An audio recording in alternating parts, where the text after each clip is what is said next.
ที่เพิ่นสิมากมันสิติดตามเสามาทุกต้นเลยไฟโซลาร์เซลล์นั่นน่ะแจ้งมาแต่ทางเขาแล้ววันนี้หลอดแรกเฮาก็ติดป้ายวัดเฮาเด้อซั่นจักว่าหลอดแรกเฮาก็ติดป้ายวัดเฮานั่นแหละแล้วก็ไหลมาตามเสาไฟเลยคำพูดนับเบิ่งแล้วมันเข้ามาฮอดวัด3เสาพุ่นตัว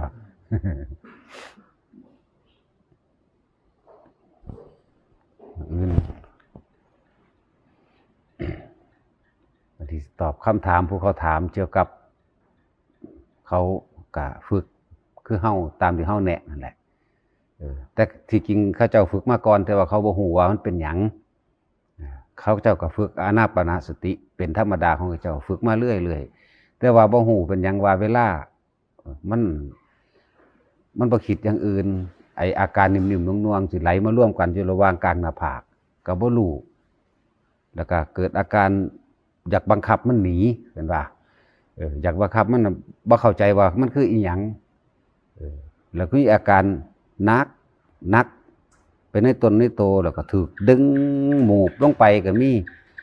ฟื้นขึ้นมาหมูบซ้ายหมูบขวาฟื้นไปฟื้นมาเรียกว่ามันคือหยังบัดนี้เพิ่นมาฟังว่าให้ฮู้มันซื่อๆบ่ได้บ่เป็นหยังจังไปฝืนเป็นหยังจังไปพยายามกำกับกับมันเกิดผู้ใดก็เกิดบัดนี้เกิดอาการเจ็บหัวเห็นบ่เป็นนึบๆเป็นนักๆหรือว่าเป็นปวดหัวซั่นก็เลยว่าเบิ่งไปเรื่อยๆมันบ่ปวดดอกความรู้สึกมันหลอกให้เฮาออกมันหลอกให้เฮาบ่เฮ็ดบ่ทำการปฏิบัติต่อนะเบิ่งไปเลยรู้สึกว่ามันมีเสียงแตกปั้มขึ้นกลางหัวเลยอาการหายเวอะวะว่างไปเบิดคำว่าว่างไปเบิดนั่นก็อย่าคิดว่ามันว่างให้รู้ว่าว่างนั่นดอกจะไปติดในความว่างเด้นั่นมันสิไปติดอีกนั่นดอกแล้วก็ถามว่าอาการนี้เป็นอาการปกติบ่เป็นอาการปกติที่มันบ่ปกติเพราะว่าเฮาไปคิดให้มันเป็นไปดังใจที่เฮาเคยได้ยินเคยได้ฟังแล้วก็พยายามบังคับให้มันเป็นไปตามที่เจ้าของพอใจนั่นเองแต่ที่จริงแล้วคือว่าเฮาเป็นผู้มีหน้าที่เบิ่งมันซื่อๆในความเกิดในความดับของทุกอย่างละของรูปรสกลิ่นเสียงของรูปรสกลิ่นเสียงสัมผัสต่างๆที่มันมากระทบให้แค่รู้สึกเห็นอยู่ซื่อๆเราเป็นผู้ดูเฉยๆเด้แล้วอาการที่ว่าอาการนี้เป็นปกติบ่ของคนฝึกอานาปานสติบ่เป็นอาการปกติฟังดีๆเด้อมันเป็นเรื่องของจิตล้วนๆละไอ้เกี่ยวกับส่วนอาการนั่นน่ะเข้ามากระทบสัมผัสรู้สึกทางกายมันสิเซ่มันสิโยกมันสิหมุนมันสินิ่มนวงมันสิดึงมันสิลั่งยังดูเฉยๆดูเฉยๆถ้าผู้ยังมันสิมื่นตาเบิ่งก็ได้แต่ว่าอย่าออกจากการทรงฌานเด้อย่าออกจากอาการนั้นอาการที่นิ่มนวงอยู่นั่นแหละอย่าออกแล้วก็ประกอบกับลมหายใจมื่นตาโลดมื่นตาสังเกตนั่นเลยสังเกตความคิดโลดมันสิคิดไปจังใดนั่นคืออาการปกติแล้วบ่เป็นหยังเพียงแต่ว่าเฮาจะไปใส่เจตนาถ้าใส่เจตนาสิมีอารมณ์ทันทีอารมณ์ที่ว่าตกใจหวาดกลัวนั่นอารมณ์ไม่พอใจละอารมณ์อันนี้ตกใจหรือว่ากลัวว่าบ่เป็นปกติย่านเจ้าของผิดปกติเป็นปกติแต่ว่าใจเฮาไปใส่ความหมายให้มันต่างหากจริงๆเฮาเป็นผู้มีความดูเฉยๆเด้รู้อยู่เฉยๆอย่าไปใส่สื่ออย่างมันให้เป็นผู้รู้ทุกอย่างมันก็แค่เกิดแค่ดับตะกี้มันคือบ่เป็นสั่นมันสิมาเป็นอีหยังแต่เดี๋ยวนี้ก็สิมาย่านแต่เดี๋ยวนี้บ่เบิ่งไปเรื่อยๆแล้วเฮาสิปล่อยทำจิตให้เป็นกลางให้ได้ผู้ใดทำจิตให้เป็นกลางได้ผู้นั้นก็พ้นเท่านั้นแหละ จึงบอกว่าทุกคนมีหน้าที่เบิ่งซื่อๆได้บ่อย่าไปใส่คุณค่าและความหมายให้มันถ้าไปตั้งค่ามันปั๊บทุกข์กับสิ่งนั้นเลยนี่ว่าจะจิตติดที่ไหนไปเกิดที่นั่นเกิดเพราะว่ามีเจตนาอยากให้มันเป็นไปได้ดังใจตามที่ตัวเองพอใจตามความคิดเห็นของตนแม้แต่จิตมันยังบ่เป็นของเฮาเนี่ยข้อสำคัญอันหนึ่งเราไม่ได้คิดให้สังเกตในสิ่งที่บางอย่างคิดขึ้นมาเองนั่นคือเป็นปกติของจิตเด้มันเป็นแบบนั้นแต่ว่าเฮาจะไปต่อมันโดยเจตนาแต่ต่อมันโดยเจตนาแล้วมันสิมีอารมณ์ อารมณ์คือความพอใจและไม่พอใจความรู้สึกนี่แหละที่พอใจและไม่พอใจนี่เองก็เลยว่าคิดว่ารู้กับรู้ว่าคิดรู้ว่าคิดพี่เดมันดีจักว่าล่ะรู้ว่ามันคิดก็คิดไปที่แต่ว่าอย่าไปใส่เจตนามันเกิดอารมณ์ความรู้สึกในความพอใจและบ่พอใจนี่2อย่างนี่แล้วให้ดูอยู่เฉยๆดูอยู่เพราะทุกอย่างมันแค่เกิดกับดับเท่านั้นแหละความคิดนี่เกิดความคิดนี่ดับความคิดนี่เกิดความคิดนี่ดับแต่ว่าถ้าเฮาเป็นผู้คิดใส่จิตเจตนาเข้าไปยังใดอารมณ์ความรู้สึกในพอใจและไม่พอใจเกิดขึ้นมานั่นแหละจึงบอกว่าให้เป็นผู้ดูเฉยๆแต่กี้เฮาบ่ทันได้มาฝึกการจับลมหายใจการจับจุดนุ่นหน้าลมเฮาบ่รู้ด้วยซ้ำไปว่าเฮาตั้งแต่ตื่นขึ้นมาจนเท่านอนหลับก็ยังคิดอยู่ซั่นแม้แต่นอนหลับก็ยังคิดมันธรรมดาบ่แต่นอนหลับก็คิดเด้นี่เฮามาฝึกจับจุดอุณาโลมหรือทรงฌานเจริญวิหารธรรมของเฮาเรื่อนแห่งใจ เรื่อนแห่งใจถ้ามันมีกำลังแล้วมักสิค่อยๆเห็นไปของมันดอกนั่นแหละมันก็ละนี่หั่นน่ะละด้วยการเห็นนั่นแหละละด้วยการรู้นั่นแหละแต่ว่าจะไปใส่เจตนาในสิ่งที่มันเกิดความคิดนั่นแหละเกิดเรื่องนั้นเรื่องนี้คือตาเฮาเห็นปั๊บคิดปั๊บเนี่ยถ้าเฮาบ่มีเจตนาให้มันเป็นไปได้ดังใจในความพอใจหรือบ่พอใจมันก็ดับแล้วดับนี่ดับอุปทานได้บ่แม่นดับเนื้ออื่นความคิดนี่เกิดได้เสมออุปทานคือสิ่งที่เฮายึดไว้จากการได้ยินได้ฟังจากการได้รู้ได้เห็นได้เคยกระทำสืบต่อกันมาจากความพอใจของตัวเองที่อยากให้เป็นนี่กามุปทานทิฏฐุปทานศิรพัตตุปทานอัตตวาทุปทานนี่คือความรู้สึกเนี่ยตัวตนที่แท้จริงที่ความอยากให้มันเป็นไปได้ดังใจความรู้สึกที่พอใจและไม่พอใจหรืออารมณ์ความรู้สึกนั่นแหละอันเดียวกันนั่นแหละแล้วเฮาอยากให้มันเป็นแบบนี้นั่นอัตตาตัวตนเกิดหรือ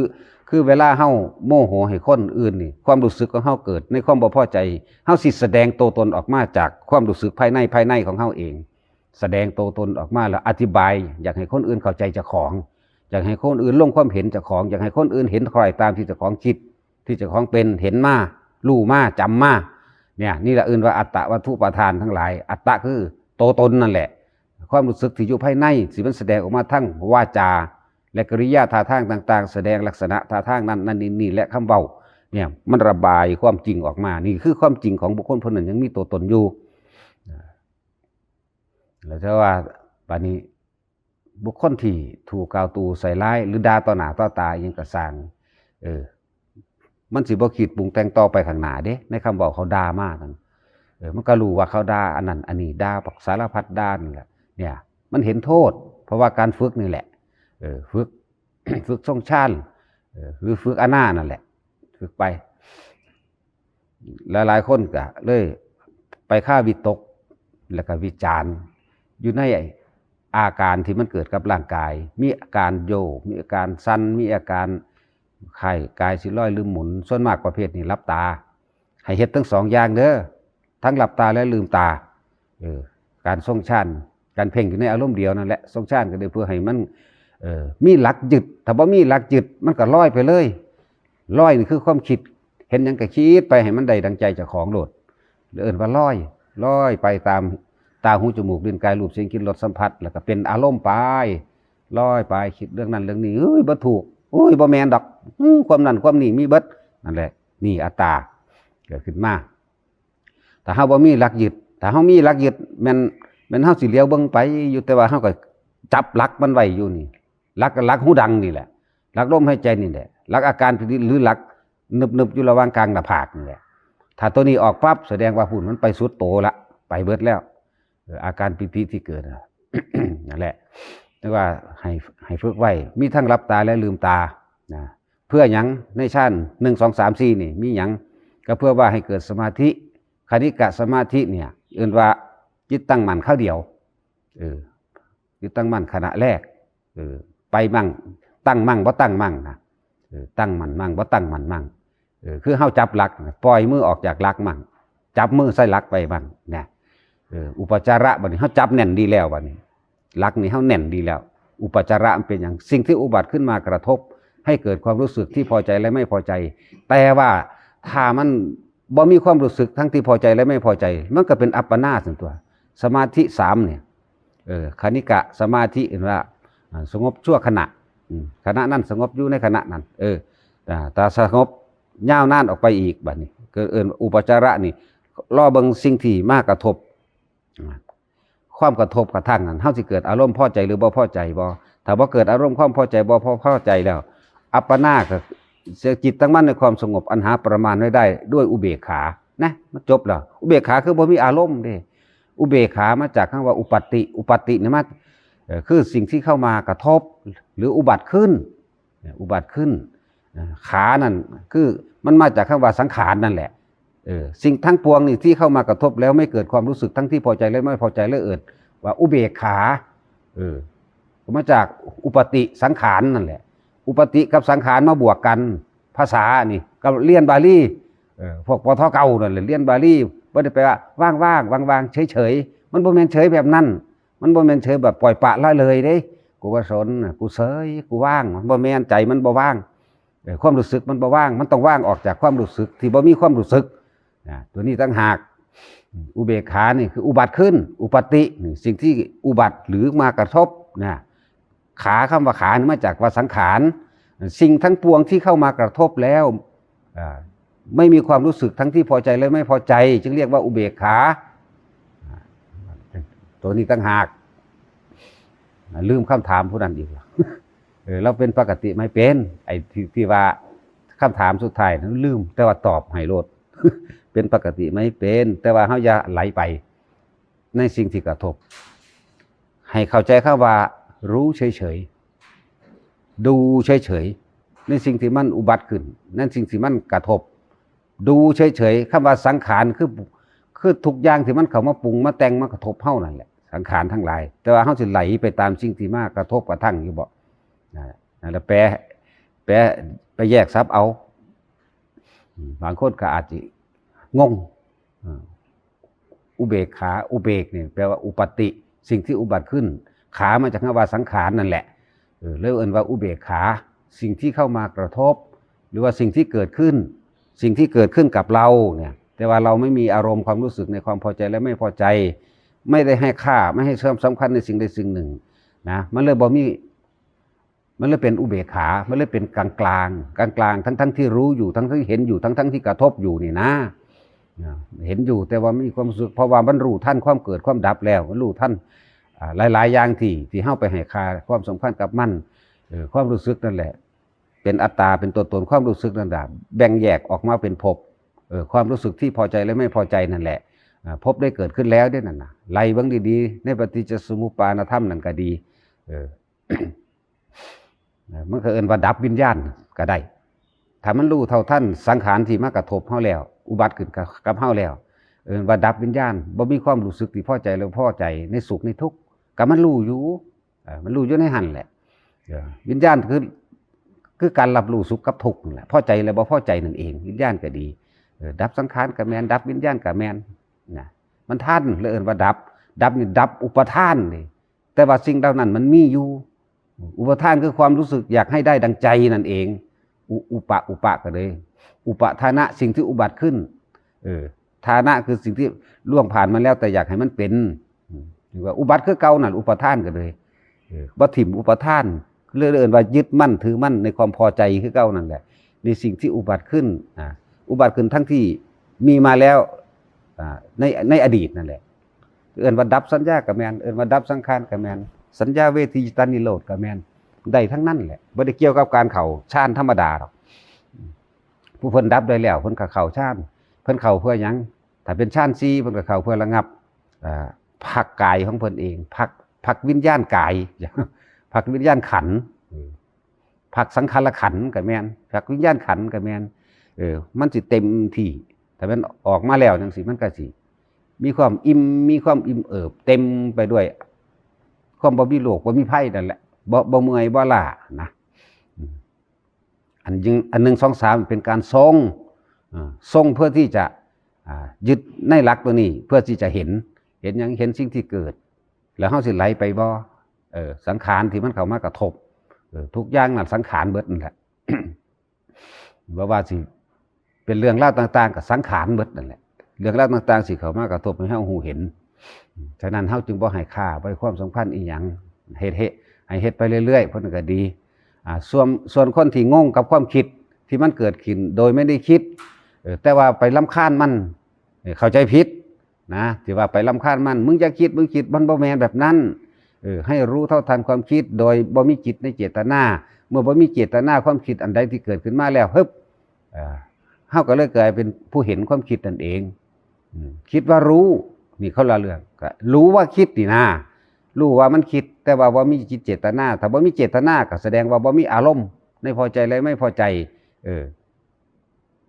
บัดนี้เฮาฝึกในการส่งชาติแนวเขาชาติแนวสลับไปสลับมาเฮาก็จะเริ่มเห็นความจริงส่วนที่ลึกเข้าไปอีกเห็นความจริงการเกิดดับของความคิดนี่แหละของจิตนี่แหละบาดนี้เห็นตัวนี้ตะกี้เฮามาเห็นความจริงของกายความกายบ่เป็นของแน่นอนบังคับบ่ได้แน่นอนตายแน่นอนเนี่ยลึกล้ำเข้ามาบาดนี้ตัดกายออกบัดนี้ภาษาจังซั่นตัดกายออก จังได๋มันก็ตายแน่อยู่แล้วตัดกายยังแต่เวทนาสัญญาสังขารอันเดียวกันนั่นแหละความรู้สึกตัวเดียวมาร่วมลงนี่เลยอารมณ์ความรู้สึกนั่นเองเวทนาสัญญาสังขารยันมาร่วมลงนี่เลยในความรู้สึกตัวเดียวแบบนี้ตัวนี้เขาสิละตัวใดของมันอันใดสิมากระทบแล้วถือความพอใจหรือว่าพอใจกันละราคะตัวเดียวราคะกับความยินดีความพอใจตัวเดียวนั่นแหละละราคะตัวเดียวได้ตัวบ่พอใจมันก็ละของมันเองเพราะว่าความบ่พอใจก็เกิดจากความพอใจนั่นแหละอุปทานทิฏฐุปทานกามุปทานศีลพัตตุปทานอัตตวัตถุปทานละออกเบิดคำว่าละก็คือรู้ท่านมั่นเองนั่นแหละรู้ท่านมั่นว่าปรุงแต่งไปตามมั่นว่าอยากให้มันเป็นไปได้ดังใจคอยตามไปโดยธรรมชาติของมันธรรมชาติมันเกิดแบบนี้ธรรมชาติมันไหลไปแบบนี้ธรรมชาติมันดับไปแบบนี้บ่มีผู้ใดสามารถบังคับธรรมชาติได้เนี่ยต่างหากล่ะมันก็ไหลไปของมันไหลไปของมันแต่ธรรมดาคือเขาเห็นความคิดนั่นแหละอย่าไปงงอย่าไปสับสนบ่ต้องไปบังคับมันดอกที่แรกก็ฝึกจังสี่สะก่อนก็เลยว่าให้บังคับสตินั่นแหละเป็นตัวบังคับก็เลยสติว่ามันคิดไปแล้วมันมีอารมณ์ก็เลยให้มันบังคับมาให้มันอยู่นิ่งๆสะก่อนโดยคำบริกรรมภาวนามั่งควบคุมความคิดตัวนี้แล้วให้เกิดจุดอุณาโลมมั่งโดยการทรงฌานหรือเจริญฌานเจริญสติก็ว่าไปเพื่อสิให้มันอยู่ถ้ามันอยู่แล้วมันจังเห็นเด้อยู่อย่างมีหลักนี่คือเฮาบังคับให้มันสงบนั่นแหละเป็นธรรมดาตะกี้เฮาบังคับให้มันสงบแล้วก็ความเข้าใจในความสงบของแต่ละคนเข้าใจว่าบ่ฮู้หยังเลยบ่เห็นหยังเลยบ่มีหยังเลยพึบว่ะมันก็อันกันบัดนี้เฮาต้องทำความเข้าใจแล้วอ๋อความสงบปราศจากจิตเจตนาความสงบปราศจากการปรุงแต่งทั้งที่มันสงบจากอุปทานนั่นแหละสงบจากความยึดมั่นถือมั่นอุปทานขันธ์มั่งนั่นแหละหลายอย่างที่เราต้องค่อยๆฝึกไปเรื่อยๆว่าให้จบมือเดียวก็จบอยู่ว่างจบเลยเนาะหยุดตัวเดียวก็จบได้ว่างตัวเดียวก็จบได้ว่าต้องคิดก็จบได้แต่ว่าเฮ็ดยากเด้เนาะยากกว่าย่ายน้อยบ่ยากดอกแค่เห็นความคิดซื่อๆกับเบิ่งยิ้มใส่มันโลดเนาะว่าเป็นหัวใส่มันเด้ ยิ้มซื่อๆจักว่ายิ้มเคยเป็นอยู่สิก็คิดปึ๊บไปเฮาก็ยิ้มเบิ่งมันเคยเป็นบ่ล่ะนั่นแหละเป็นจังซั่นแหละมันบ่ได้มีอารมณ์เด้จักว่าพอใจก็มีบ่พอใจก็มีแต่ว่ามันยิ้มเอาเองแม่เนาะนั่นแหละจังซั่นล่ะพอเทศซุมื้อจักวันสิซ้ำใดไปก็เลย